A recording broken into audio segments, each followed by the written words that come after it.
Started off. Gangsta. Like, ask me a question. Glacius is here. Glacius is here. This video is how depression not only leads to suicide but continuously brings up suicidal thoughts. And I don't believe in consistently being depressed or sad at all. But I want to know your take on all of this. How do you feel about this? I feel like depression is just another way to like bring you down and make you feel bad, even if it's like heartbreak, not having friends, or just being isolated and alone. I feel like it's not healthy at all for your mental state, but I feel like there's multiple ways that you can come out of a depression.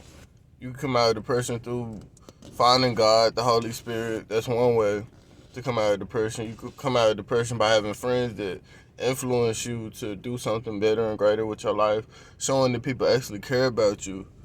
That can help break your depression. Or you can find another girl that actually shows she loves you, and that could break your depression too. So I feel like it's a myriad of ways to snap or break a depression. You just need the right remedy. And it depends on which situation that you're in too. What's your thoughts on it? The right remedy is to change your lifestyle. The only way you can change your lifestyle is to change your diet. You can't tell me that you was going to eat the same thing you ate yesterday, but you're going to be a whole different person the next day. Or you're going to have completely different thoughts and completely different habits. It don't matter how young or how old you is, what you put in your body still affects it. The way you think, the way you act, how lethargic you are, if you feel like a zombie, or if you feel like God is inside of you. So your only way to break depression is self-love. You have to consistently give yourself more love than you could ever possibly imagine, because that was how you got here. That was your one contract that you made with God before you came to earth, was to love yourself. Earth is really just heart. It's really just your heart. If you see the number one way people are dying, it's not no war. It's not no war. Actually, that's a lie. It's not no it's not no guns, and it's not no nuclear bombs is what killing people. Like, What's the real war on earth is on the heart. And if you see the most deaths, it's in the heart. Cardiac arrest, cardiac diseases. It's because people are toxifying their bodies inside out. How he's talking about depression, that's your mindset literally attacking at you. That's your intellect eating you inside out. Insecurities, bro. That's a lot. Depression. But I'm saying though, if you feeling eat insecure or feeling unwanted or unneeded by anybody. But that's part of your diet. Because those animals you're eating are slaves. That they've been slaves their whole life. No, I'm saying not wanted or needed by like people around you that you want to be like friends with or anything like that. Feeling isolated, bro. Isolated. That's because you're isolating yourself with your habits, with your thought process. You're isolating yourself. You're punishing yourself. You desire being happy so much that you're consistently sad. So really that, if you desire love, then it's gonna come to you, and you will remove your desire. That's all you will want is love. Bro, it's more about like feeling accepted by other people. That's where it comes down to, bro. Especially in high school, middle school, bro. It's really about being accepted by other people. You have to accept yourself to not care about being accepted by other people. You never accept yourself. It's a different feeling it won't when you're in matter. high school, though, because it left like after I graduated, went to college and stuff like that. But I'm bro, saying, when you in high school and you in that mindset, you gotta be there for 4 years, bro. It's different, bro. Yeah, that's when I first ever felt my depression, and that's why I really stopped eating meat. Like when I went to high school, I was in like 10th grade, and I was going to school, and I was like, damn, all these people dead inside. Like, and then I would talk to the teacher, and the teachers would just be mad too. Like they would act like they happier than the students. And so everybody come to school mad, angry, and agitated. So I'm just trying to figure out what's really gonna get me closer to myself. And I knew already the only thing was God. So once I started looking around at my habits and other people's habits, I seen what the real problem was. Everybody trying to be every dude trying to be the same dude, every girl trying to be the same girl, and every dude want the girl that's the most popular, every girl want the dude that's the most popular. It's facts. That's crazy. So the worst thing you could ever do to yourself, the worst thing you could ever possibly do to yourself is compare yourself to your neighbor. For real. The worst thing you could do is look to your left and look to your right and say that a small percentage of them is me. Because the difference in our genes, 99% of us got the same genes. I don't think so. Or we all have 99% of the same genes. It's not literal, but we talking about human-wise. Or we talking about certain bloodlines. Because it say that, I seen a video that said, white people were like Neanderthals and like black people are like Homo sapiens. Yeah, we got different blood types. Yeah, so what I'm saying, and stuff people like who got real similar blood types, the difference in their whole lifestyle is 1%. And the difference in their DNA strand is 1%. But it's completely different because of that 1%. But if you don't know that the universe starts with you, you will be never able to connect the NI with the verse, because the you is the you, and you connecting yourself with your temple. The NI is what's in between, bro, and the verse is what's exterior. Bro, I miss my niggas from high school, bro. My nigga Craig, my nigga Jude, my nigga Berdarius.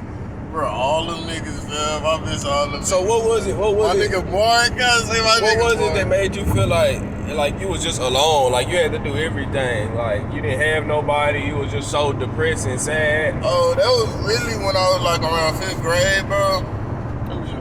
That was really around 5th grade where like it felt like anybody I was trying to make friends with really didn't want to make friends with me at all. Why was you trying to make friends with them?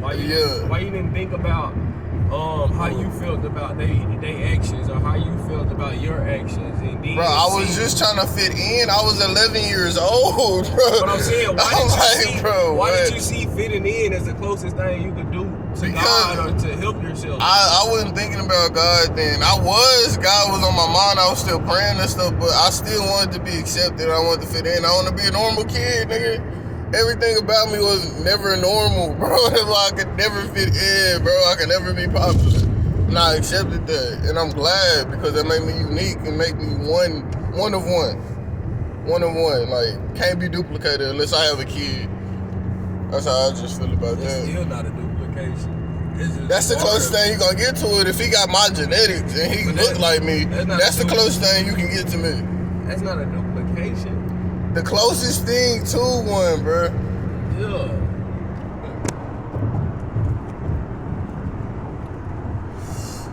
I ain't did my. Cause when your kid look like you, got your tendencies, act like you, bro. That little nigga like you, bro. Yeah. Half of his genetics came exactly from you, bro. But I don't know how. Watch when you have your kid. Oh, you do that like your dad. Like you do that like your dad. You do that like your dad. You do that like your dad, bro. Got your tendencies, act like you. Got some of the stuff you used to do. Your hair growing the same way. Dress like you. You gonna be like, bro, that's like a little me. You gonna see when you have kids. Yeah, I'm not worried about none of that. I'm worried about these people out here eating meat and eating cancerous foods and thinking that they're gonna magically be healthy. If you're eating something that's attacking on your heart, how are you supposed to magically be healthy? Cause you took a couple of supplements. You think you're gonna be good? You think you're safe? Cause you took a couple of vitamins. You think you're safe? No, that food is cancerous. Literally, it's eating away at your heart and your mindset. Those animals are sick, sad, and depressed. You think you're gonna eat a sick, sad, and depressed animal and feel good about yourself? No, because you're becoming one with the animal. Water can't die. Let me say it again. Water cannot die. So no matter what you go through, or somebody you know or anything that contains water, it can't die. All you could do is make it transcend a little bit spiritually. And that's what you consider the death process, or the spirit leaving the body, or the soul leaving the body. But it's still parts of it that's still on this earth. So if the bacteria is surviving and it's spiritually ascended already or descended, you're still eating everything that stayed, which is the cancerous cells inside of the body. Because when you move on spiritually, and you kind of have to go back to God, or you kind of have to go back to your higher self, and to get somewhere, going back with your higher self, you can't do the same stuff. You can't even take nothing with you. So God is not gonna want all of that hatred and all of that allowance of hatred and allowance of not pure love. So all of the bacteria stays. Anything parasitic stays. The parasites is for the earth. The parasites can't do nothing up high. It's one big beast. We don't do nothing with parasites. We move with the beast. That beast, that's just the angel's little puppy. But for other people, that's a soul eater. It take your heart and it eats your heart. So if your heart is not light as a feather, it's no good for God. You're useless. You're not technically useless, because you're gonna become a servant. The fallen angels are the servants. The fallen angels are the protectors. Some of them are bad, but most of them are servants, protectors, and most of them they're servants, protectors, and they